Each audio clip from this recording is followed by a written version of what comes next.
Hi everyone. Thanks for joining me on another episode of the Post-Separation Abuse podcast. I'm your host, Danielle Black, and I'm a strategic separation and divorce coach, primarily supporting women in Australia who are navigating separation, divorce, and co-parenting with someone who is controlling, who may have been abusive in other ways, and who may have a number of high conflict personality traits that could be consistent with one or more personality disorders. On one of last week's episodes, I spoke about why it's important to question the information that you're consuming, particularly if you're finding this on social media or simply online, and why it's problematic to consume information from other countries, particularly from the US. As I explained in that episode, the family law system in America is very different to that in Australia, and the outcomes that you can expect to receive if your case goes to court here in Australia, particularly to do with parenting, is likely to be very different to what someone in America might expect their outcome to be. A number of my clients have caused themselves unnecessary worry before they started working with me by consuming information that was coming from the US and that was really only designed to inform an American audience. In that episode last week, I also mentioned the term alienation, and that this is something that protective mothers can sometimes be accused of. I'm going to unpack that a little bit more in today's episode. I am hesitant to go too far down the rabbit hole of this topic because honestly, it's something that I really don't want to give too much airtime to. And you'll learn why that is as this episode unfolds. What I've found in the work that I do is that many people use the term alienation without really having a good understanding of what that word means or where that term originated. The term alienation, when we're talking about family law situations, originated from parental alienation syndrome, which is a term introduced by child psychiatrist Richard Gardner in 1985 to describe signs and symptoms he believed to be exhibited by children who have been alienated from one parent through manipulation by the other parent.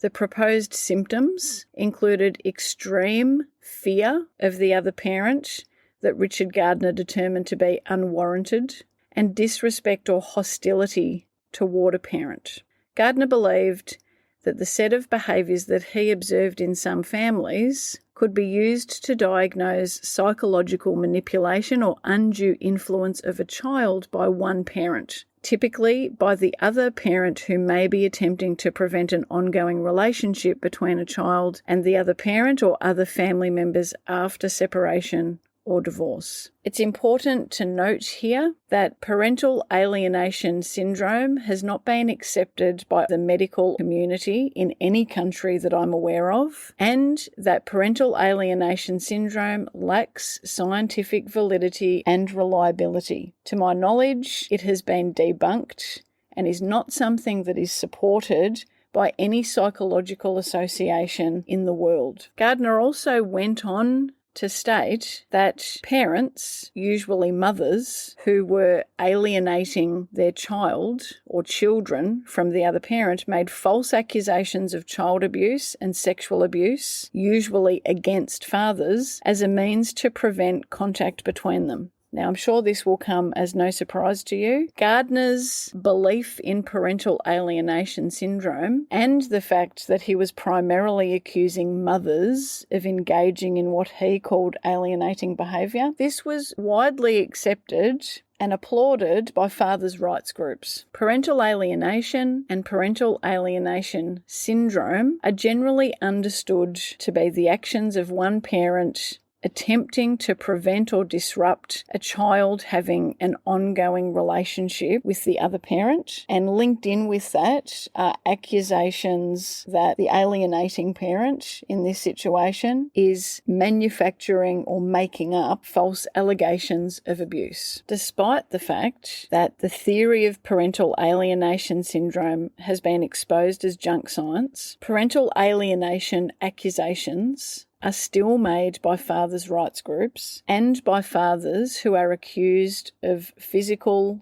emotional, psychological, and sexual abuse of children. The majority of parents who are accused of alienating behaviours are protective mothers who are concerned about the safety of their children in the care of the other parent. The fact that parental alienation syndrome, or even the term alienation, still has any credibility with the court, with family law, with lawyers, with mediators, with anyone working in this space is disturbing and frankly disgusting. The fact that protective mothers are still accused to this day in Australia of quote-unquote alienating children from the other parent is appalling, and it continues to potentially place children at serious risk if a court requires them to visit, to spend time with, or to live with an abusive parent. When parental alienation is raised in family law cases in Australia, a protective parent can experience all kinds of intimidation, obviously from their controlling and abusive former partner, from the lawyer who is representing their former partner, perhaps their own lawyer, from the judge, from registrars, from court child experts and family report writers, all of whom may paint them as controlling, as manipulative, as alienating. And psychologists aren't immune from this either. There are many psychologists who, when a child has disclosed abuse, when a child is fearful of the other parent, will recommend such things as family therapy in an attempt to restore that bond, because there is a pervasive belief that a child needs to have a relationship with both parents, seemingly despite the fact that one parent could be a coercively controlling, manipulative abuser. This is a far-reaching problem. It extends far beyond just our legal system as a whole, and I think really goes into the fabric of our society and our community. And if you're listening to this right now, this is what I challenge you to think about, to contemplate, to consider. Does a child need to have a relationship with both parents in order to grow up healthy, safe, well-adjusted? Should that relationship be persisted with, even if a child is fearful of the other parent?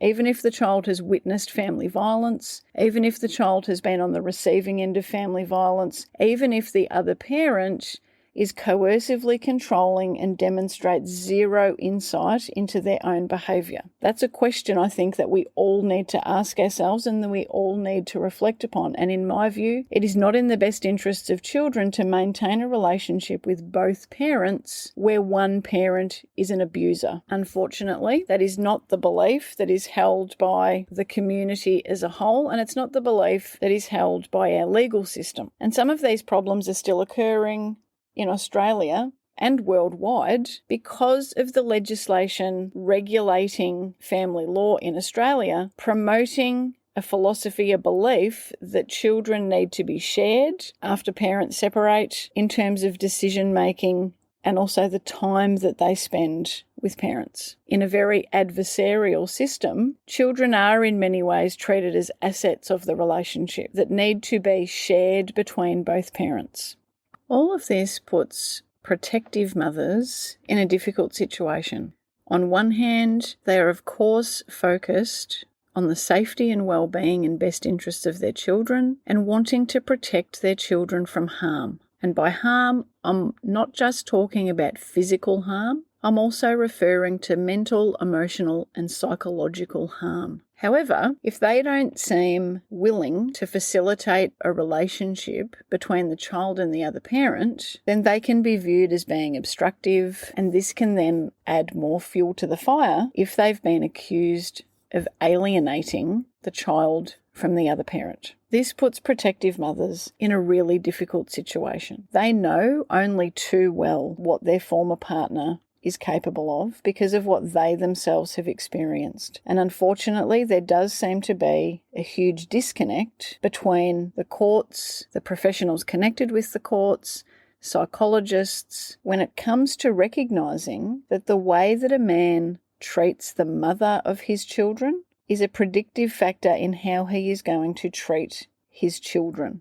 Unfortunately, there are also many perceptions, beliefs, stereotypes when it comes to what an abuser looks like. The reality is that most abusers look like your neighbour, your dad, your brother, your child's teacher, your GP, your psychologist, your barrister. And I've just reeled off a few professions there of the ex-partners of some of my clients. We're talking about people who are highly educated, who are professional. Abusers are not men who simply don't know any better. The vast majority of abusers know exactly what they're doing. They can be very clever at keeping things behind closed doors. They can be very coercively controlling and manipulative without anyone on the outside knowing what it is that they're doing to their victims. They can present well in court. The reality is that we still live in a world in which women are often disbelieved when it comes to reports of family violence, when it comes to reports of physical abuse, sexual abuse, psychological abuse. And unfortunately, children are just as likely to be disbelieved. I have a number of clients whose lawyers have cautioned them against taking out intervention orders against abusive ex-partners, even though there have been situations where police have been urging them to do so. The fear is that if they seek an intervention order, if they seek to protect themselves and their children, that they will be viewed as alienating. If this does not appall you, it should. Every day in this country, children are being ordered to spend time with a parent that is abusive, that is manipulative, that is coercively controlling, that is harmful, and in many cases is a parent whom the child is fearful of. And after separation, mum is no longer there to protect them. Australian research into family law cases has identified that parental alienation accusations continue to be used by fathers as a defence to child abuse allegations, particularly child sexual abuse allegations. Research also suggests that deliberately false allegations of family violence and abuse are rare, despite the fact that the vast majority of allegations of family violence and child abuse are true. Many legal professionals are still using terms such as alienation, parental alienation, and parental alienation syndrome. This must stop. In a country where violence against women and children is an epidemic, we must be doing everything that we can as a community to put an end to the silencing of women and children when they speak out against abuse, even when this is in the context of separation and divorce. I have a number of clients who, when they first started working with me, disclosed the abuse that they had experienced. And for some of them, I was the first person that they had ever opened up to about what they had experienced. From everything ranging from long-standing coercive control and financial abuse to severe physical violence that resulted in broken bones. So many women are living in fear, and so many women are afraid that if they speak openly and honestly about their experiences when there are disputes around care arrangements for children, so many of those women are concerned that they are going to be labelled as alienators and that they won't be believed. And this is just simply not good enough. As a country, as a community, we must do better. Abusing the mother of his children is one of the worst things a father can do for the well-being and overall development of those children, including brain development. Research demonstrates that men who are abusive to their partners are many times more likely to be physically and or sexually abusive to their children than non-abusive men. In one study, around 50% of abusive men were found to be physically abusive to their children, compared to approximately 7% of men who did not have a history of abuse toward their partner. Researchers found that abusive men are 6 times more likely to be sexually abusive to their children than men who do not have a history of abuse towards their partner. Abusive men tend to view their partners, former partners, and children as possessions to exert control over, and can demonstrate patterns of behaviour that use children to meet their own needs.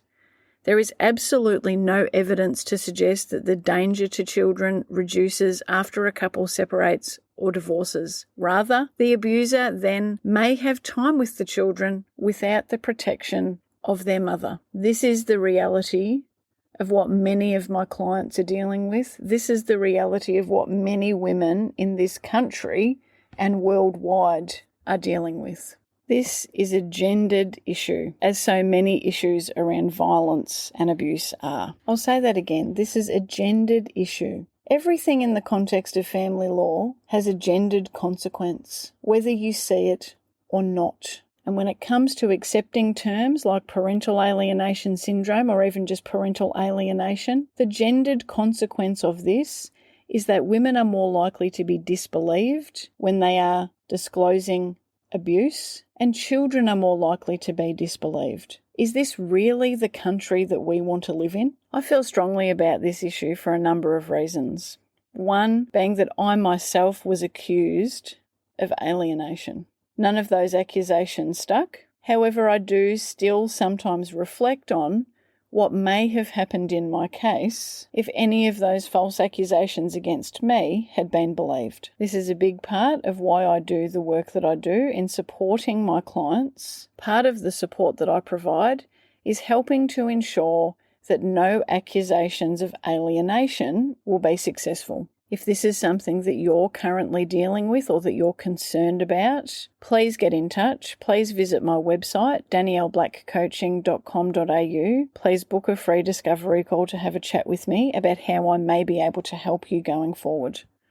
For all of the reasons that I've discussed on this episode, I rarely use the term alienation unless I'm describing something that someone has been accused of or for the purposes of education, such as in this episode. You might be wondering, so what term then should be used when we're talking about a protective parent who is concerned about the behaviours of the abusive parent who may be attempting to turn the child against the protective parent? In situations like that, I still do not use the term alienation. In my view, it is a term that needs to be completely removed when it comes to the context of family law. That's how divisive this is, and that's how strongly I feel about it. Rather, what I suggest you do is to refer to things like influencing, so a parent attempting to influence a child, or coaching, so a parent attempting to coach a child. In my view, those terms are far more accurate to describe the behaviour, and incidentally, the majority of influencing and coaching behaviours are perpetrated by the abuser, by the abusive parent. Because incidentally, abusers don't just stop at targeting their ex-partner. They know that where their ex-partner's concerned, the best way to harm her is to attempt to damage the relationship and the connection that she shares with the children. So instead of alienation, I suggest you use the words influence or coaching, and be aware that if your ex-partner is controlling or abusive in other ways, there is a very, very good chance that they are doing something to attempt to influence or coach one or more of your children. The good news with that is that research in this area suggests that the vast majority of attempts to turn a child against a parent will boomerang back against the other parent. Kids don't like hearing people say bad things about their mum, particularly when they know from their own experience that what is being said about their mother is not true. If you're concerned about what your ex-partner may be saying to your children about you in an attempt to influence or coach your children in a particular way, I highly recommend that you reach out and book a free discovery call to have a chat with me and to learn whether or not working with me going forward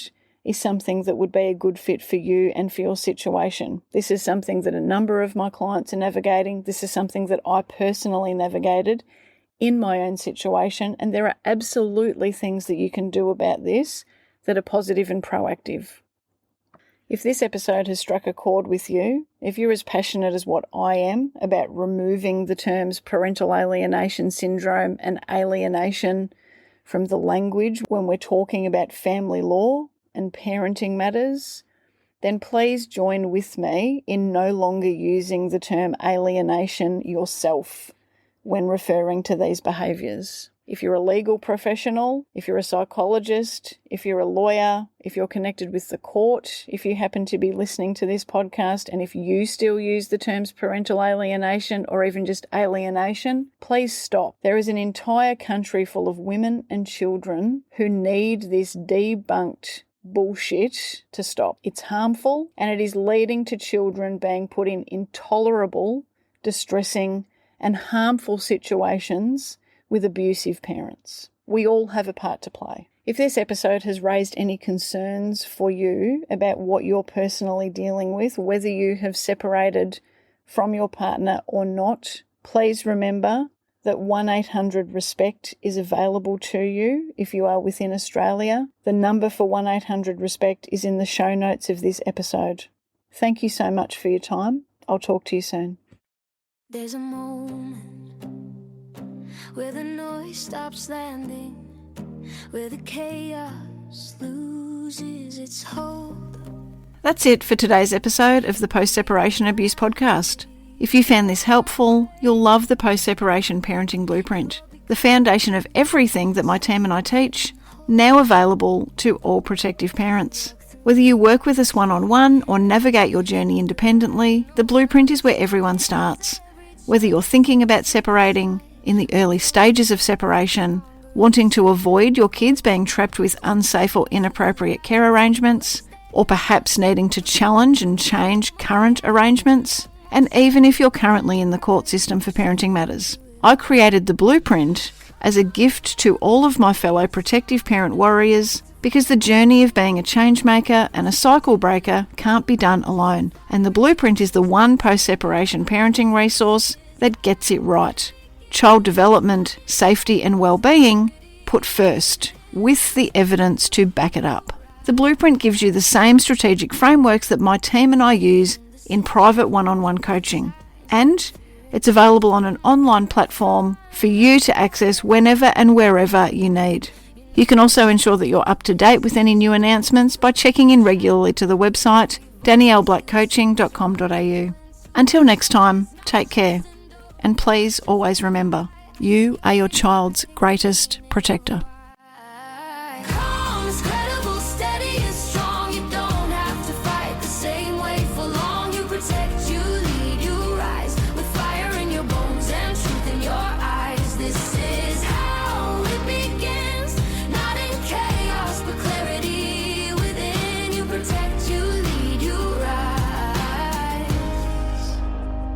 This isn't revenge, this is design. A future rewritten line by line. You don't burn it down, you build it right with wisdom, strategy, and quiet.